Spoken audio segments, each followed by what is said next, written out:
दही एक दूसरे के ऊपर डाल रहे और महाराज दूध डाल रहे और बड़ा जोर का उत्सव है रहे हो। सज धज के गोपी जा रही है। किसी गोपी ने पूछा, देवी कहाँ जा रही हो बहन? अरे सखी तो नाम पतो का, अरे हमारी यशोदा के घर लाला भयो है, चलो बधाई दे में। हाँ, गोपी कह रही है, चलो सखी। कैसे? और चलो देखे आमे नंद घर लाला हुआ, चलो देखे आमे नंद घर लाला हुआ, चलो देखे आमे। जय हो। चलो देखे आमे नंद घर लाला हुआ, चलो देखे आमे नंद घर लाला हुआ।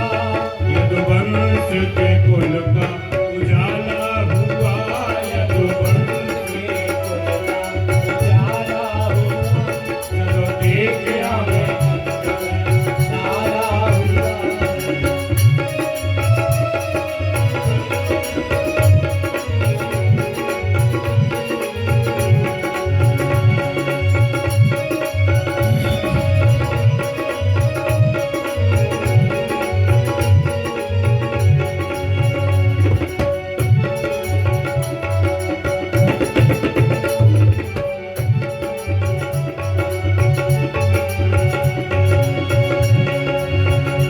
सखी ब्रज के सब बाल हो के दिल में खुशहाल, सखी ब्रज के सब बाल, सखी ब्रज के सब बाल हो के दिल में खुशहाल, सब बाल हो के दिल में खुशहाल। भैया गर्दन में डाल नाचे दे दे के ताल, भैया गर्दन में डाल नाचे दे दे के ताल। आज नंद का नसीबा उजाला हुआ, चलो देखे आमे नंद घर लाला हुआ, चलो देखे आमे नंद घर लाला हुआ।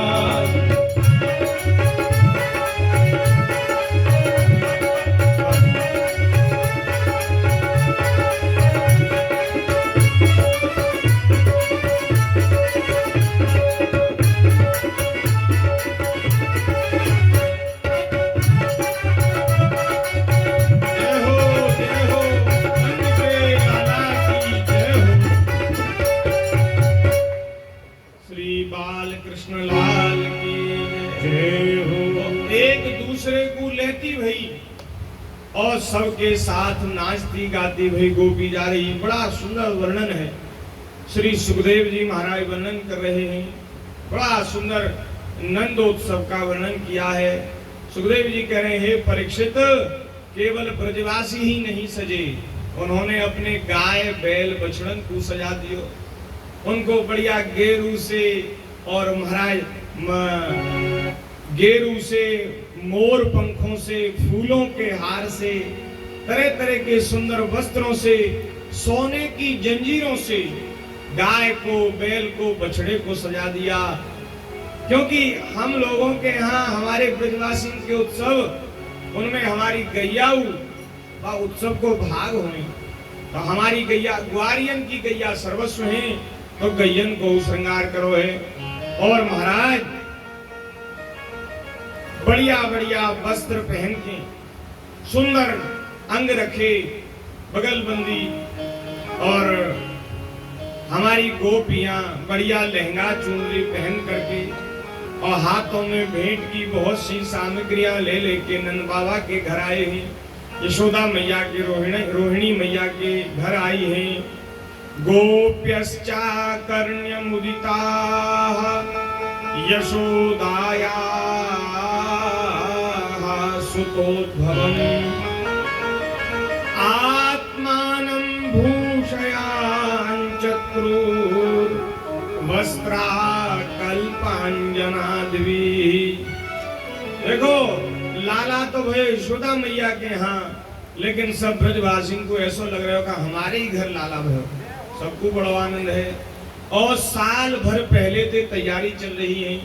गोपी कहती दूसरी गोपी ते, देख सखी, जब यशोदा मैया के यहाँ लाला को जन्म महोत्सव होगा तो मैंने तो ये लहंगा ये चोली संभार के रख दियो है।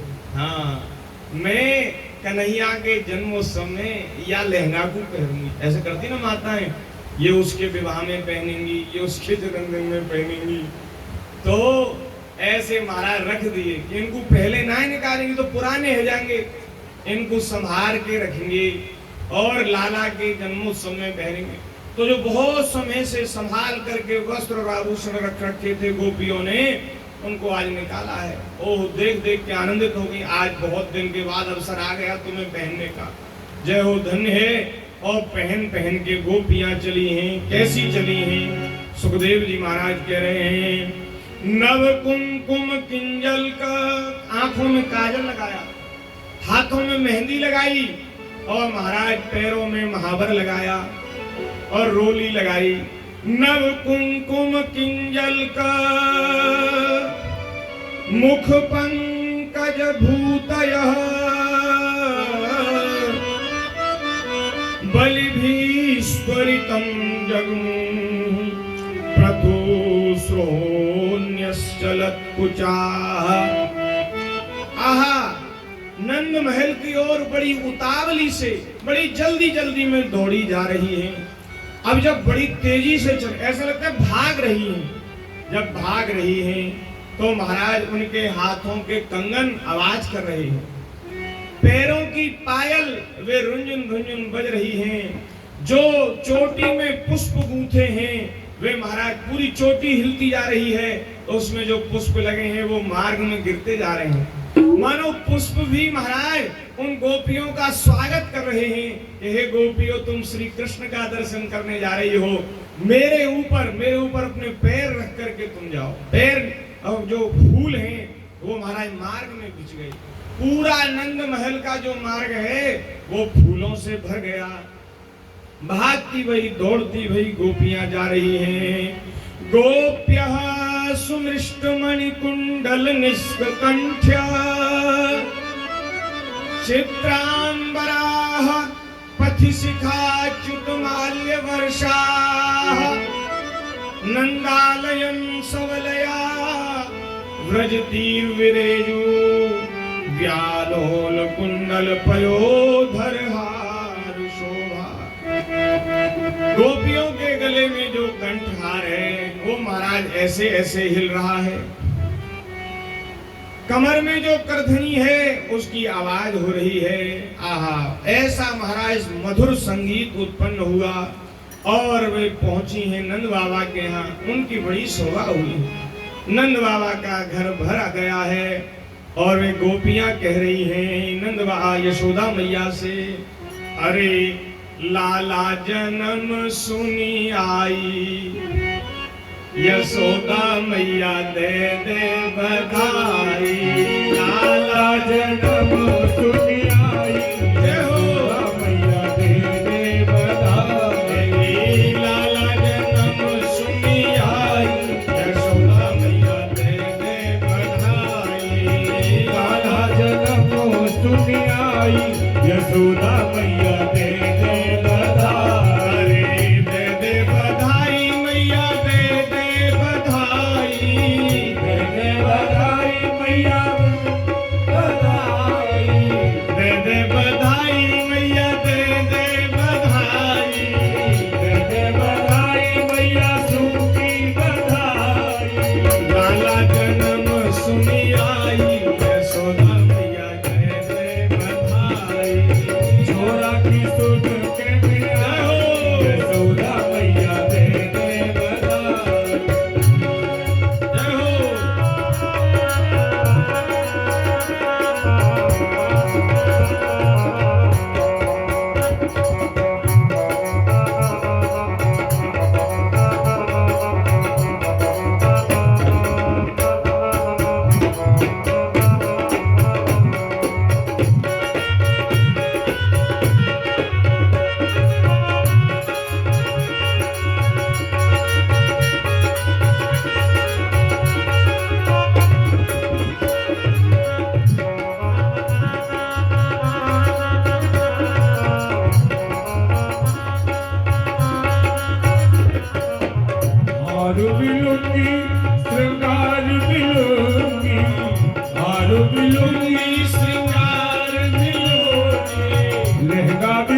लाल की जय हो। महाराज बधाई मांगी है तो यशोदा मैया ने, नंद बाबा ने खूब महाराज उदारता पूर्वक सबको वस्त्र दिए, आभूषण दिए और गाय दी। सूत मागध बंदीजन उनको नंद बाबा ने प्रसन्नता पूर्वक जो वे चाहते थे वे सब मुंह मांगी वस्तुएं दी। महाराज ऐसा उत्सव हुआ, सब ब्रजवासी आनंद में मग्न हो गए और सब भूल गए। और उस दिन सूर्य भगवान आकाश में स्थित होकर के इस उत्सव का दर्शन करने लगे। सूर्य भगवान अपना मार्ग भूल गए, रुक गए, स्थित हो गए आकाश में और महीने भर तक सूर्य नारायण भगवान आकाश में ही रहे आए। अब जब सूर्य भगवान जाएंगे नहीं तो रात कहां से आएगी, इसलिए महाराज महीने भर का दिन हो गया। लेकिन ब्रजवासी ऐसे आनंद में मग्न हैं कि वो महीने भर का दिन भी उनको बड़ा छोटा लगा। देखते देखते रात होने को आई, शाम हो गई। उस समय महाराज जो धूप और अगर का जो धुआं था उस पूरे वायुमंडल में फैल रहा था। दिन भर आनंद हुआ, सब लोग थक गए, अपने अपने घर जाने लगे। तो लाला के हाथ सिर पे हाथ रखे, कन्हैया के सिर पे हाथ रखे और आशीर्वाद देके गए। ब्रजवासी कन्हैया पे कछु मांगे नाए, कन्हैया को आशीर्वाद दे दे और कहे यशोदा मैया ते, अरे जुग जुग जीवेरी यशोदा मैया तेरो ललना। जुग जुग जीवेरी यशोदा मैया तेरो ललना। जुग जुग जीवेरी यशोदा मैया तेरो ललना। जुग जुग जीवेरी यशोदा मैया तेरो ललना। अरे तेरो ललना यशोदा तेरो ललना। तेरो ललना मैया तेरो ललना। जुग जुग जीवेरी यशोदा मैया तेरो ललना। जुग जुग जीवेरी यशोदा मैया तेरो ललना। अरे बड़भागिन तू मात यशोदा ऐसो सुत तेन जायो। हो बड़भागिन तू मात यशोदा ऐसो सुत तेन जायो। बड़भागिन तू मात यशोदा ऐसो सुत तेन जायो। बड़भागिन तू मात यशोदा ऐसो सुत तेन जायो। अरे पूर्ण ब्रह्म जगत को स्वामी सो तेन गोद खिलायो। पूर्ण ब्रह्म जगत को स्वामी सो तेन गोद खिलायो। तू बार जुलावे पलना तेरो ललना। जुग जुग जीवेरी यशोदा मैया तेरो ललना। जुग जुग जीवेरी यशोदा मैया तेरो ललना। जुग जुग जीवेरी यशोदा मैया तेरो ललना। नंदो महामनास्तेभ्यो वासोऽलंकार गोधनम सूतमागध बंदिभ्यो ये विद्योपजीवनाः।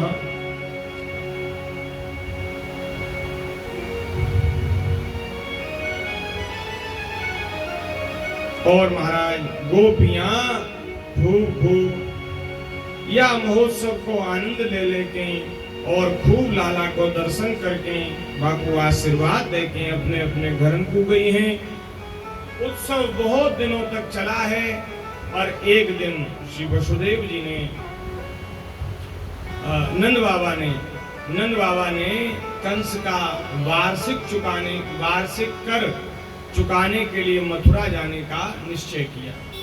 बहुत दिन से उत्सव चल रहा है तो नंद बाबा सोचने लगे कि भैया कंस जो है बड़ो दुष्ट राजा है, अगर वाकई कर पहुंचने में देर भी तो वो न जाने क्या कर दे।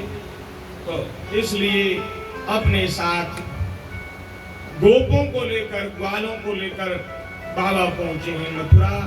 वहां कंस का वार्षिक कर चुकाया है और अपने मित्र वसुदेव जी से मिलने के लिए वसुदेव जी के घर गए हैं।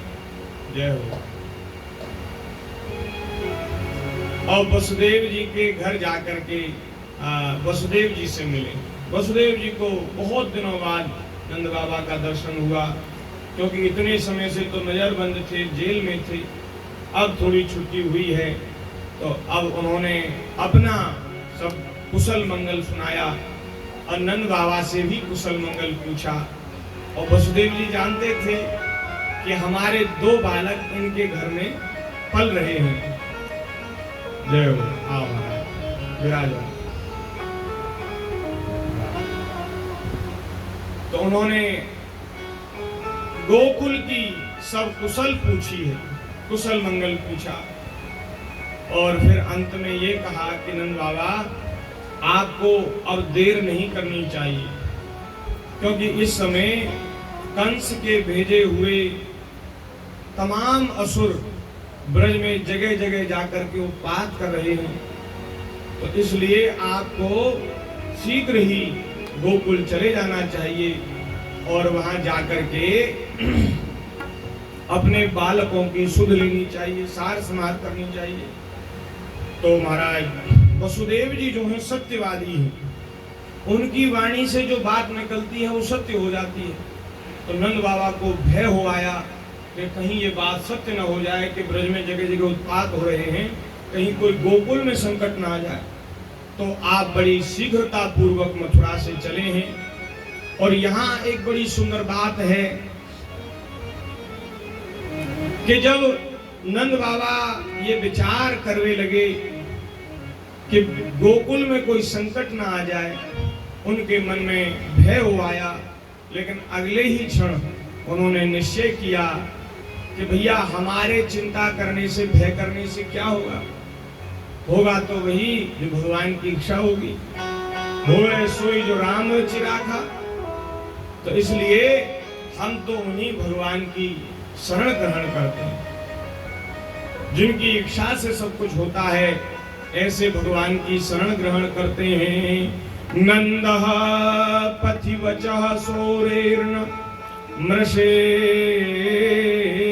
विचिन्तयन् हरिं जगाम शरण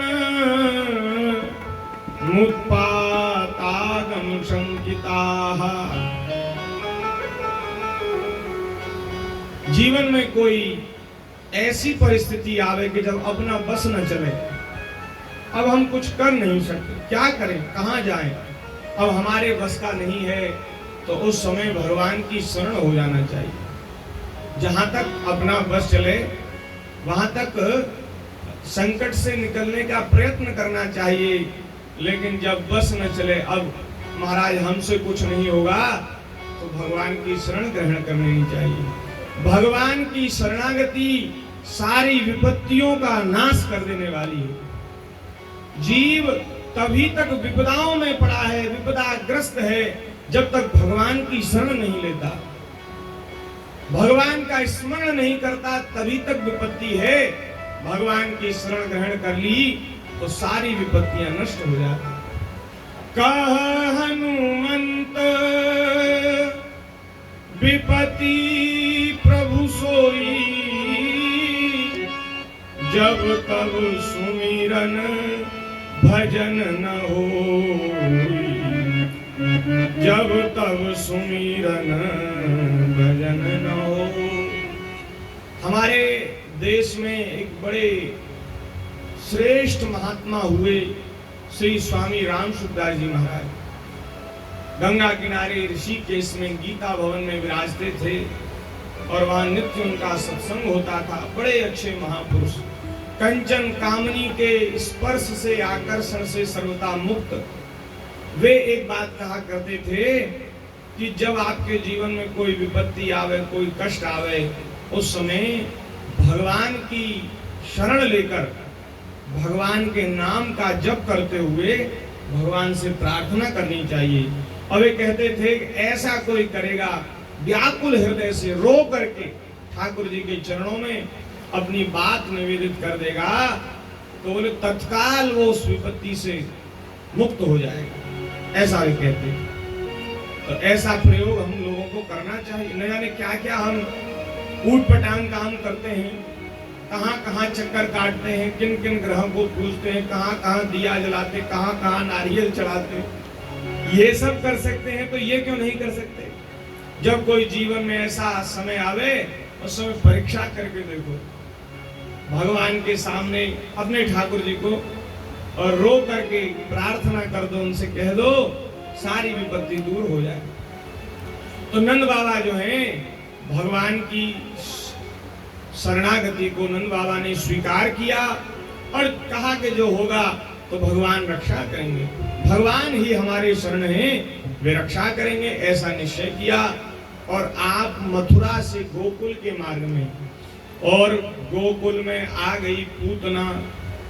पूतना बाल हत्यारणी, बाल घातनी, ब्रज के छोटे छोटे बालकों को मारती हुई फिर रही थी।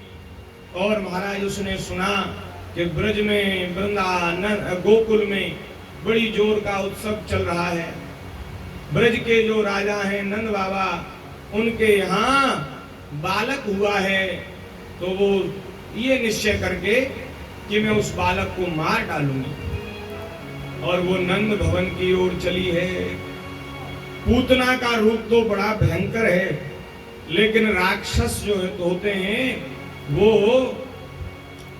बहरूपीय होते हैं, वो मन चाहा रूप धारण कर लेते हैं। उसने महाराज बड़ा सुंदर स्वरूप धारण किया, एक सुंदर स्त्री के रूप में परिवर्तित हो गई। सुंदर आभूषण, सुंदर वस्त्र, ऐसा लगता जैसे दूसरी लक्ष्मी ही चली आ रही हो, लक्ष्मी जी के समान सुंदर हो गई। अब महाराज ब्रजवासियों ने देखा बड़ी सुंदर स्त्री आ रही है। गोपियां आपस में बात करने लगी, अरी दारी अरी सखी, ये कौन बैयर है? ये तो हमारे यहाँ स्त्रियों से बैयर कहते हैं, कोई बुरा न माने, माताओं से बैयर मानी कहते हैं हमारे ब्रज में। तो बोले ये कौन की बैयर है ऐसी सुंदर? ये तो हमने पहले देखी नहीं, आज तो पहले। तो एक दूसरे से सब कानाफूसी करने लगी, लेकिन कोई निर्णय पे नहीं पहुंची, क्योंकि ये स्त्री तो आज ब्रज में पहली बार देखी है, आज से पहले देखी नहीं गई। तो महाराज वे सब सोचने लगी कि अरे हमारो लाला, हमारो नंद को छोरा कन्हैया कोई साधारण बालक ना है, वो तो कोई देवता है, वो तो कोई अद्भुत बालक है। तो हमें तो ऐसा लगे कि बाके दर्शन को करवे के काजे कोई देवी आ रही है, कोई देवी चली आ रही है। गोप आपस में बातें कर रहे हैं, चर्चा कर रहे हैं। श्री वृंदावन बिहारी लाल की जय। जब ब्रज के ग्वालों ने, गोपों ने देखा कि बड़ी सुंदर स्त्री नंद महल की ओर जा रही है, सब कहने लगे अरे ये तो साक्षात लक्ष्मी ही अपने पति नारायण को दर्शन करने आई है। ये नारायण है, भगवान है, और ये लक्ष्मी ही इनके दर्शन करने को आई है। तो सब लोग सोचने लगे कोई देवी है। तो किसी ने उस पूतना को नहीं रोका, जाने दिया, और जाकर के सीधी पहुंची यशोदा के भवन में, जहां 6 दिन के हमारे कन्हैया महाराज सोने के पालना में ओढ़े भये हैं, झूल रहे हैं। ये तो सावन को महीना चल रहा, झूलन को महीना है, तो ठाकुर जी झूल रहे हैं। और उसने आकर के उस पालने में से, झूला में से कन्हैया को लेकर के गोद में उठा लिया, गोद में उठा लिया। अब कन्हैया ने जैसे ही पूतना की ओर देखा, तो हमारे श्री कृष्ण ने आंखें बंद कर ली। आंखें इसलिए बंद कर ली क्योंकि यह बाल हत्यारिणी है, ये मोकू मारवे आई है, मोकू विष पिलावे को आई है। और ठाकुर जी सोचने लगे कि मैं तो ब्रज में दूध दही माखन खावे को आया हूं, और ये सबसे पहले शुभारंभ विष से कर रही है। तो विष खावे को, विष पीवे को अभ्यास मोह ना है। विष पीवे को अभ्यास तो हमारे भोले बाबा है। भोले बाबा एक बार देवतन पे विपत्ति आई तो शंकर जी ने हलाहल विष पी लियो, कालकूट विष पी लियो। अब भोले बाबा ही हमारे आराध्य हैं, इष्ट हैं। इनके आराध्य शंकर जी हैं और शंकर जी के आराध्य ये हैं। तो हमारे आराध्य हैं भोले बाबा ही हमारी रक्षा करें। तो भोले बाबा आ जाओ, विष विष तुम पी लो और दूध दूध में पी लो। तो भोले बाबा को स्मरण करो है और हमारे ऐसो रसिकन ने संतन ने भाव दियो कि शंकर जी बैठ के विष पी गए और ठाकुर जी ने तो दूध ही पिया, विष नहीं पिया। और इसलिए भी भगवान ने आंखें बंद करी कि अविद्या है और अविद्या माया मेरी आंखों के सामने, नजरों के सामने टिक नहीं पाएगी। जैसे ही मैं इसकी ओर देखूंगा इसका असली रूप आ जाएगा। असली रूप आ जाएगा तो यशोदा मैया, रोहिणी मैया सब डर जाएंगी और डर जाएंगी तो मेरी लीला में विक्षेप होगा। इसलिए ठाकुर जी ने आंख बंद कर ली। और महाराज उसने भगवान को गोदी में लेकर और वो स्तन में विष लगा करके आई थी, अपना स्तन भगवान श्री कृष्ण के मुख में दे दिया। अब महाराज भगवान तो भगवान है, विष का प्रभाव भगवान पे कहाँ पड़े। विष पी गए, दूध पी गए और दूध के साथ साथ पूतना के प्राणों को भी पी गए और पूतना के प्राण ठाकुर जी खींचने लगे। अब पूतना बड़ी व्याकुल हो गई, भयभीत हो। जब प्राण निकलने लगे, प्राणों का जब उत्सर्जन बाहर की ओर हुआ तो पूतना भागी, दौड़ी, रोई, चिल्लाई, भयभीत हो गई। ये क्या हुआ? ये छोटा सा बालक मेरे प्राणों को खींच रहा है। तुरंत महल से बाहर आई, अपने असली रूप में प्रकट हो गई। ये महाराज आकाश तक उसका शरीर। और अब तो सब ब्रजवासी उसको देख करके डर गए और वो बड़ी जोर से चिल्लाई, छोड़ दे, छोड़ दे, छोड़ दे। लेकिन कन्हैया ने कहा, मौसी जी मैं एक बार जाकू पकड़ लूं, बाकू छोड़ू तो ना हूं।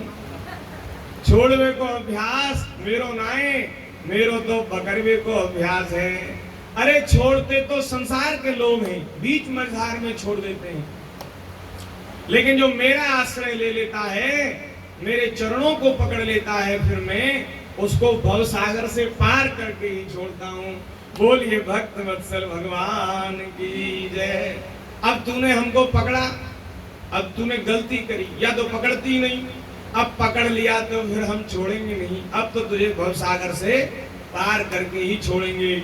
और महाराज खींचते खींचते भगवान ने उसके प्राण खींच लिए, उसके प्राण शरीर से निकल गए और वो निष्प्राण होकर के जैसे कोई वृक्ष आंधी में उखड़ के गिर जाए, ऐसे धड़ाम से गिरी, ऐसे गिरी। ठाकुर जी उसकी छाती पर, भगवान को चोट नहीं लगी, लेकिन ब्रजवासी तो भयभीत हो गए। क्या हुआ? अब तो हमारा लाला जरूर वाको कछुनिष्ठ है गए हो, कहाँ भयो, कहाँ भयो। ब्रज में हल्ला मच गया और लोग कहने लगे, भैया हमारे कन्हैया की काऊ प्रकार की रक्षा है जाए। सब लोग आए और जहाँ पूतना पड़ी थी उसके शरीर के पास ठाकुर जी को देखा तो भगवान उसकी छाती पर चल रहे हैं, घूम रहे हैं। तो देखा कि अरे हमारा कन्हैया तो चल रहे हो, या कछुना भयो। तो तुरंत महाराज बड़ी बड़ी नसेनी लाई गई। पूतना के शरीर पर कैसे चढ़े? ये महाराज 6 कोस में, 6 कोस लंबी चौड़ी थी पूतना। अब सोचो, एक कोस में 3 किलोमीटर होते हैं, तो 6 कोस में कितने भाई? 18 किलोमीटर। 18 किलोमीटर लंबी चौड़ी पूतना गिरी। ओ महाराज वो वृक्ष जो उसके शरीर के नीचे आए वो सब चकनाचूर हो गए। हमारे गुरुदेव भगवान पूज्य श्री महाराज जी तो कहते हैं इस प्रसंग में कि महाराज गोकुल में इसने, कंस ने विदेश से लाकर के पेड़ लगाए थे, बगीचा लगाया था और उस बगीचे में महाराज कड़ी पहरेदारी थी। वहां ब्रजवासियों को घुसने नहीं दिया जाता था। तो जो वृक्ष विदेश से लाकर, बाहर से लाकर के कंस ने लगवाए, अपने लिए उद्यान बनवाया, बगीचा बनवाया, बोले तुम्हारी माया तुम्हारी सर। वो कंस की माया को ठाकुर जी ने कुचला कर दिया सब। वो पूतनागिरी सब उसका बगीचा जय सियाराम हो गया, सब नष्ट हो गया। और बड़ी बड़ी नशेनी लायके गोप चढ़े बाके पेट पे और बड़ी मुश्किल से ठाकुर जी को नीचे उतारा। अब महाराज सब विचार करने लगे कि या के शरीर को अब कैसे अग्नि दी जाए, कैसे आपको अंतिम संस्कार हो। यदि ये ऐसी पड़ी रही तो सारे ब्रज में दुर्गंध फैलेगी, उसको जलाना चाहिए। तो महाराज उसके शरीर के कई टुकड़े किए गए और फिर कई चिताएं बनाई गई। उन चिताओं पर उसके शरीर को रख करके आग लगाई गई। ऐसा वर्णन है जैसे उसके शरीर में अग्नि दी गई, धुआं उठा, उस धुएं से सुगंध निकली और सुगंध से पूरा ब्रज भर गया। उस राक्षसी के, उस अत्यंत पापिनी बाल हत्यारिणी पूतना के शरीर से सुगंध क्यों निकली? अरे भले ही उसने जीवन भर पाप किया, लेकिन अंत में उसने भगवान का आश्रय लिया। भले ही मारने की इच्छा से, लेकिन उसने भगवान को दूध पिलाया। और भैया जिसका दूध पिया जाता है वो मैया ही होती है, मैया के समान। शास्त्र में जो दूध पिलावे वो भी माता है, उसको भी माता का दर्जा दिया गया है। तो भगवान ने उसको माता की गति दी। ऐसे हमारे ठाकुर जी दयालु हैं। बोलिए भक्त वत्सल भगवान की जय। कंबा दयालु शरणं व्रजेम, कंबा दयालु शरणं व्रजेम। अहो बकीयं स्तनकालकूटं जिघांसया पाययदप्यसाधि लेभे गतिं धातृचितां ततोऽन्यं कंबा दयालुं शरणं व्रजेम। अहो बड़े आश्चर्य की बात है, पूतना जो छोटे छोटे बच्चों को मार रही थी ब्रज में, महाराज ऐसी अत्यंत पापनी पूतना को भी जिन्होंने माता की गति दी, मारने की इच्छा से आई थी, उसको मुक्त कर दिया। ऐसे भगवान श्री कृष्ण को छोड़कर और किसकी शरण ली जाए? ऐसा कौन दयालु होगा जिसकी हम शरण लें? भैया जब शरण लेनी है ना, तो दयालु की लेनी चाहिए। दयालु वो जो हमारी दीनहीन दशा को देख करके द्रवित हो जाए। ऐसे निष्ठुर व्यक्ति की या देवता की या किसी की शरण लेनी नहीं चाहिए जिसके हृदय में दया न हो, जो हमारे दुखों को देखकर द्रवित ही न हो। ऐसे निष्ठुर देवता को अपनी करुण कहानी सुनाकर क्या लाभ? उसको दया ही नहीं आएगी। भैया शरण लेनी है तो दयालु की लो, वो हमारी दीन दशा पर रीझ जाएगा, द्रवित हो जाएगा, कृपा करेगा। भगवान के समान कोई दयालु नहीं। कंबा दयालु शरणं व्रजेम। इसलिए भैया भगवान की शरण लेनी चाहिए। हरि तजी और भजिए काहि, हरि तजी और भजिए काहि। भगवान को छोड़कर और किसका भजन किया जाए? हैं? काको नाम पतित पावन जग, ममता प्रणत पर जाहि। हरि तजे और भजिए काहि, हरि तजे और भजिए काहि।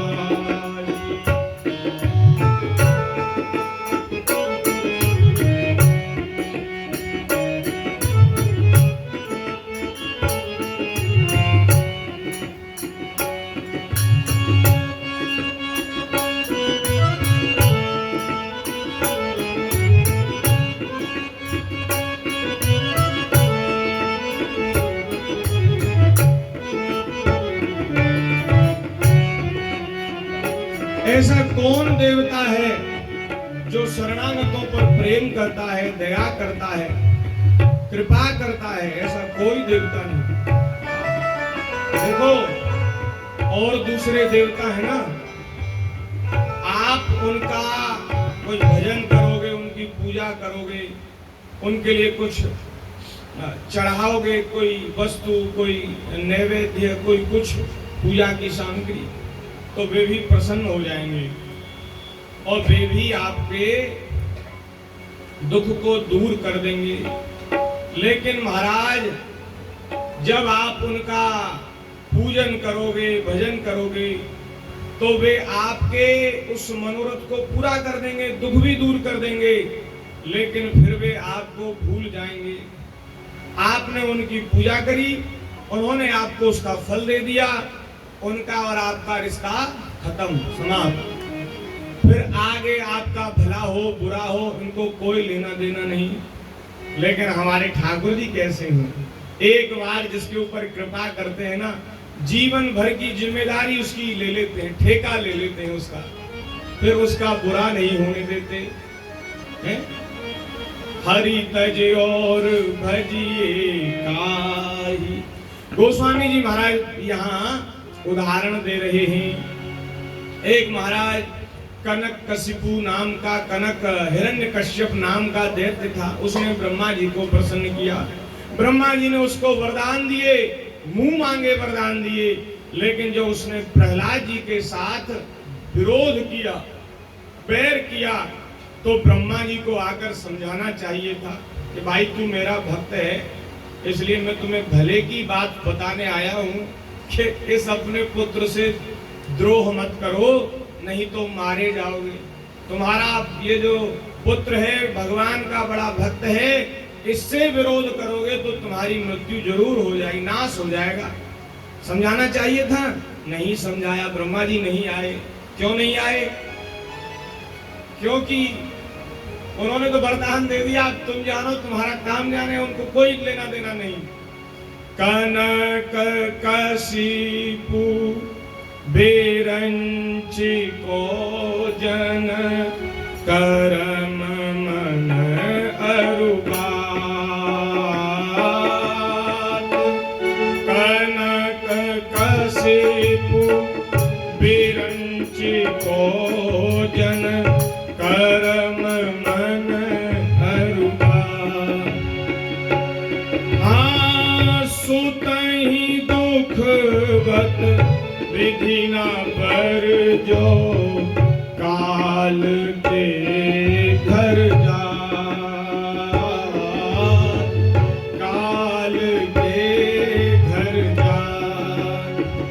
हरि तजे और भजिए काहि।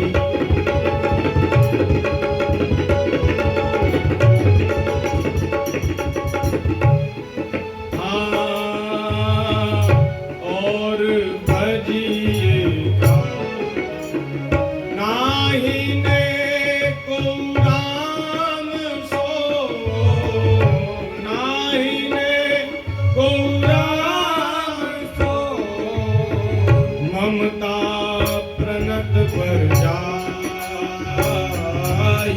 ममता प्रणत पर जाहि।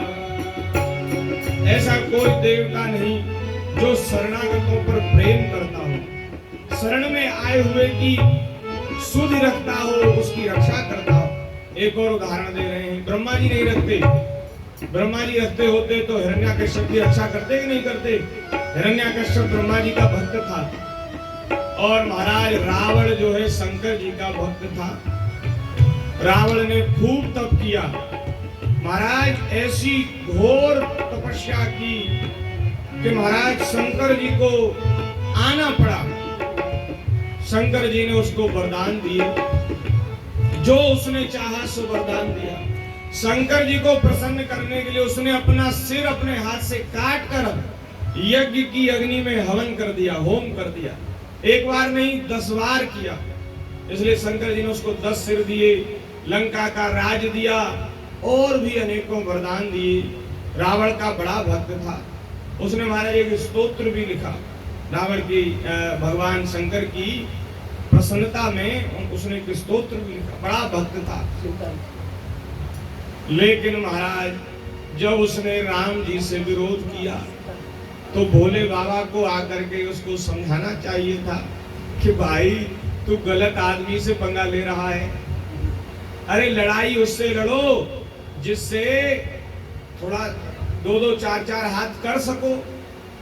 चींटी अगर हाथी से लड़ने लग जाए तो क्या होगा? कुचला हो जाएगा, कुछ नहीं होगा। चींटी का क्या बनेगा हाथी के आगे? तो भैया लड़ाई उससे लड़नी चाहिए जो शक्ति में, बल में हमारे बराबर हो। भगवान की और तुम्हारी कोई तुलना नहीं है। भगवान शंकर को आकर के समझाना चाहिए था, लेकिन भोले बाबा नशा करके रहते हैं। काय का नशा करते हैं? है भांग का नशा नहीं करते। नहीं नहीं नहीं, धतूरा नहीं पीते भोले बाबा। भोले बाबा राम नाम का नशा करते हैं। शंकर जी भांग ये तो लोग चढ़ाते हैं, वे लोग शंकर जी को भांग चढ़ाते जो स्वयं को पीनी है ना उनको भांग, इसलिए शंकर जी को भोग लगा कर। अरे हमारे भोले बाबा भी तो पीते हैं। वहां चले जाओ पहाड़ों में महाराज देवी जी को मांस का भोग लगाया जाता है, शराब का भोग। अरे देवी कोई मांस थोड़ी खाती है, ये तो वो दुष्ट लोग स्वयं मांस खाने के लिए देवता को अर्पित करते हैं और कहते हैं हमारी देवी भी तो भोग लगाती है। देवी ने देखा है देवी को खाते? नहीं देखा। हमने तो भैया कहीं पढ़ा नहीं कि शंकर जी भांग के नशे में और कैलाश पर्वत पर विचरण कर रहे थे, आंखें लाल लाल हो रही थी और महाराज नशा चढ़ा हुआ था। हमने तो ऐसा कहीं पढ़ा नहीं। ये तो पढ़ा है कि तुम पुनी राम राम दिन राती, तुम पुनी राम राम दिन राती, सादर जपऊ अनंग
शंकर जी तो श्री राम नाम के अमृत का निरंतर पान करते हैं और महाराज उसकी जो मादकता है, उसका जो रस है, उसका आनंद है, उसका अनुभव करके निरंतर डूबे रहते हैं, समाधि में लीन हो जाते हैं।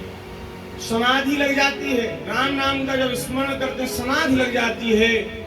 और महाराज 87,000 वर्ष के बाद उनकी समाधि खुलती है और तब फिर राम नाम का स्मरण करते हैं, भगवान की कथा सुनाने लग जाते हैं। अब बताओ 87,000 वर्ष तक तो तपस्या समाधि में ही लीन रहे, तो कब उन्होंने भांग पी भैया? भांग पीने वालों का ऐसा अभ्यास होता है महाराज, आप शायद न जानते हो, हम जानते हैं। हमारे ब्रज में तो खूब छानने घोटने वाले होते हैं।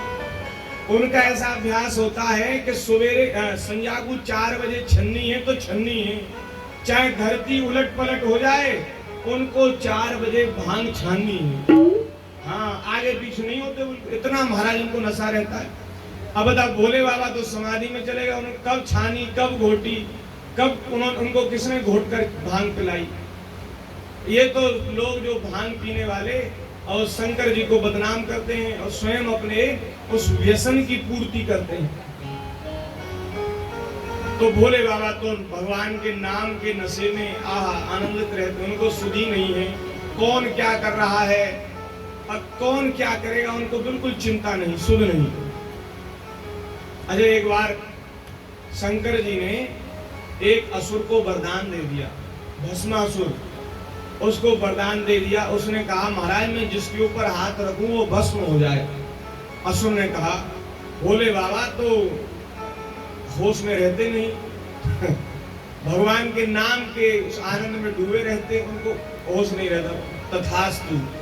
अब महाराज उसका मन पार्वती जी को देखकर ललचा गया।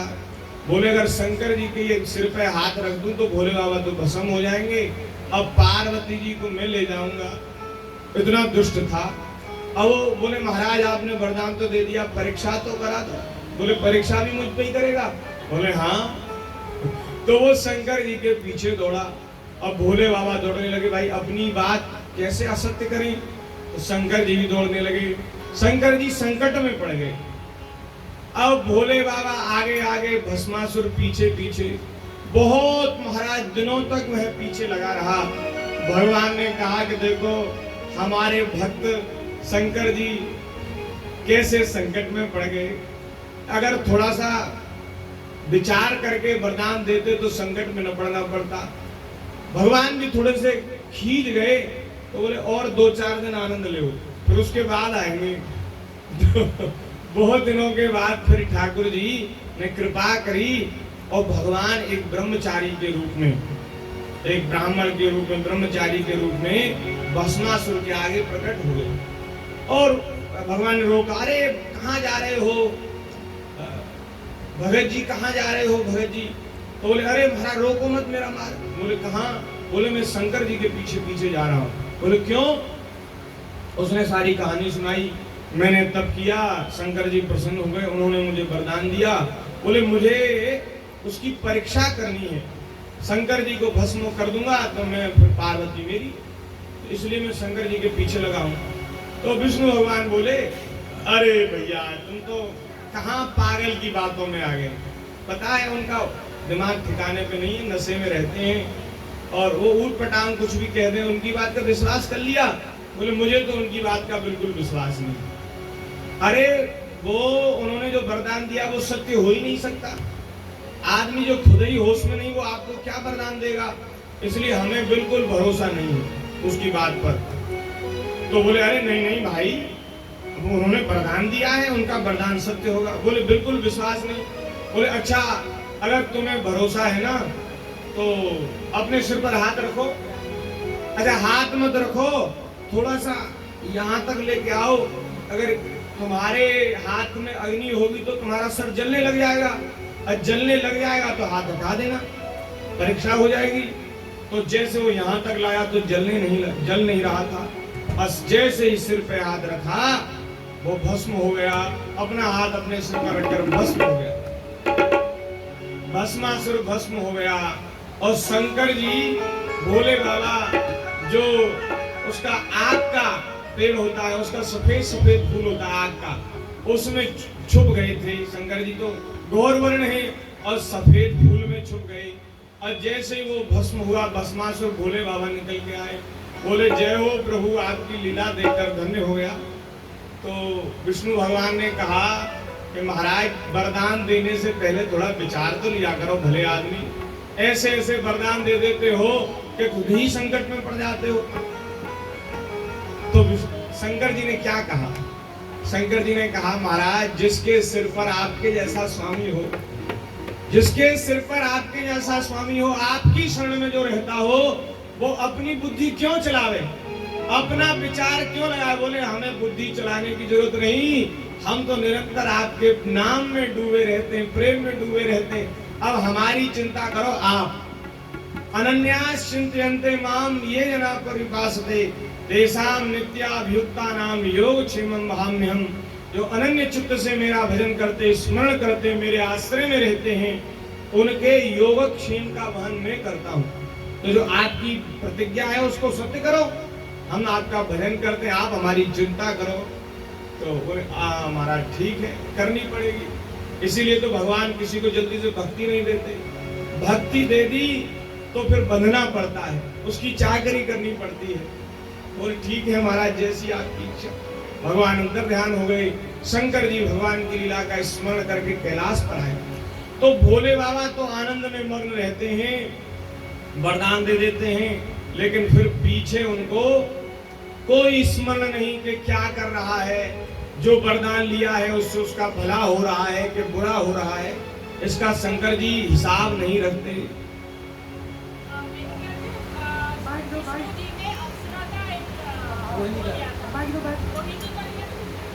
हाँ,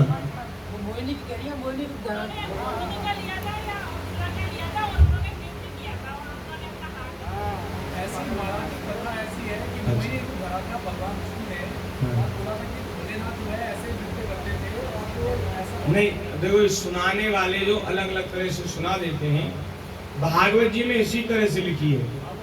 जैसे हमने सुनाया है ना, ब्राह्मण का रूप धर के बामन भगवान, ऐसे बामन की भगवान का रूप धरा था ना, ऐसे ही भगवान आए थे और उन्होंने कहा कि जो उन्हें आपने वरदान दिया है उसका हमें भरोसा नहीं। बोले बिल्कुल, तुम्हारा सिर नहीं चलेगा, तुम रख के देख लो। ऐसे भागवत जी में ऐसा वर्णन है। हरि अनंत, हरि कथा अनंत। और सुनाने वाले फिर अलग अलग ढंग से उसको रोचक बनाने के लिए सुना देते हैं। श्री वृंदावन बिहारी लाल की जय। तो महाराज हम निवेदन ये कर रहे थे कि शंकर जी जो हैं, शंकर जी की भक्ति करता था रावण। रावण ने राम जी से विरोध किया, भोले बाबा ने आकर के नहीं बचाया। शंभु सेवक जान जग बहु बार दिए 10 शीस। बहु बार दिए 10 शीस। करत राम विरोध सो सपने, करत राम विरोध सो सपने, नाहट क्यों ईस, नाहट क्यों ईस। जब ब्रह्मा जी और शंकर जी ऐसा करते हैं तो और देवों की तो क्या कहें। और देवन कहा कहो, स्वार्थ ही के मीत। स्वार्थ के मीत है, स्वार्थ ही के मीत। हाँ कबहू काहू न राख लियो को, शरण गयो सभीत, शरण गयो सभीत। को न सेवत देत संपत्ति, लोकहु यह रीति, लोकहु यह रीति।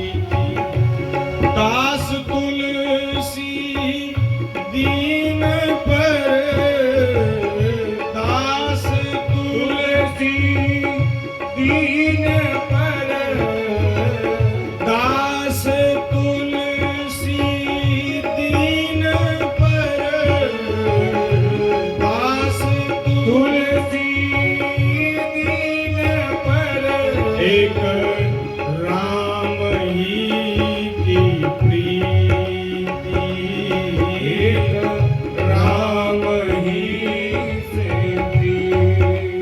हरि तज और भजिए गाहि, हरि तज और भजिए। कम्बा दयालुं शरणं ब्रजे।